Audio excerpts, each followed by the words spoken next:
Whose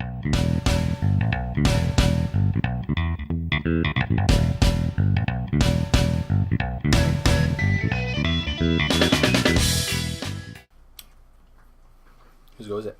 My go. I need sheep. You need sheep? Yeah. I'll give you wheat for sheep. How much wheat are we talking about? 1 wheat. For how many sheep? 3 sheep. No, that's not going to happen. Let's reverse that. I'll give you 1 sheep for 3 wheat. No, I'll give you clay. Do you need clay for sheep? 2 Okay. clay for a sheep. How about a clay and a wheat for a sheep? How about, or if I roll a 5, I won't put the robber there on my next turn. If you give me 2 sheep for 1 clay. How about 1 clay, 1 wheat, and that promise. And 2 sheep? For 2 sheep. 3 sheep? 2 sheep. 2 You sheep. said 2 sheep. 2 sheep. Fine. All right. There you go. There you go.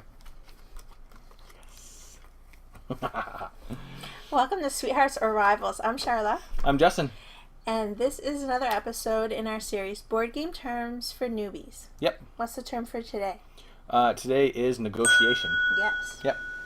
Negotiation is a game mechanic where talking with the other players and being able to trade things and make promises is part of the gameplay. Right.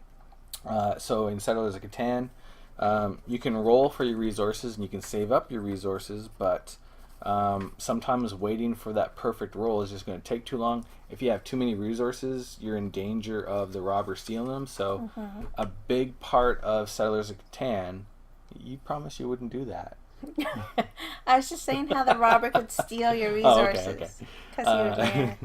A big part of Settlers of Catan is negotiating the resources, trading, making promises. And some games, when you're negotiating and you've made a deal, you're kind of held to that deal. But there are a lot of games that don't, where you have to trust the other players that they're going to hold up their end, and sometimes they don't. Sometimes they don't. Yep. And sometimes people will throw negotiation into a game that really doesn't have that mechanism in it. Yep. It makes it more interesting, though. Yeah, absolutely. So, what are some other negotiation games that we have? We have Time and Space.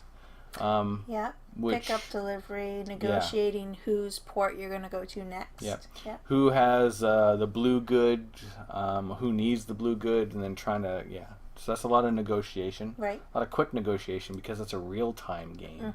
So you're under a constant timer. You're on the clock the whole time. Another negotiation game that we have is Archipelago, or... True.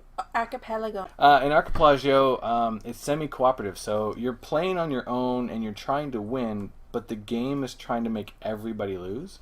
So there has to be some negotiation going on, like, so how are we going to meet this demand? Yeah, like we gotta deal with this, and this, or we're all gonna lose. I don't want to use my pineapples. Can you please use one of your pineapples? Yeah. If you use your pineapple and I don't, then maybe next round I can give you some money. Or maybe I'll just pay you some money to use your resources. Right. So a lot of negotiation can go on in that game as well. Yeah. And then there are some games where, like... the whole game is negotiating. Exactly. Like, I'm thinking of that one. I can't remember what the name is, but it's a really heavy politic game. There's a really heavy politic game out there. It's 100% negotiation, the whole game. So there's some games where just it's all negotiation, or the heaviest part of the game is negotiation, like nothing personal, diplomacy, and then sort of kind of negotiation, but sort of not, would be games where a lot of that negotiation is bluffing. So that's more bluffing, but they're still out there. Yeah. Yep. Yeah, sometimes the line between the two can get a little blurred. Yeah, absolutely. For sure. Yep. So that's the term of the day. Negotiation. Yep. Thanks for watching. We'll see you next time. Have a good one.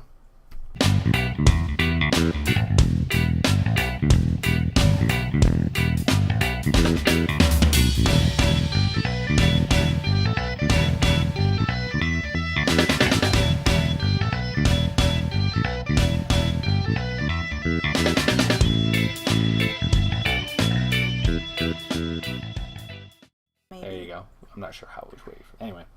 It sounds fancier, though, the way we say it. Archipelago. Archipelago. Yeah. Like a fancy hotel. Who knows? Sorry. Anyway. We're out. See ya. Later, skaters.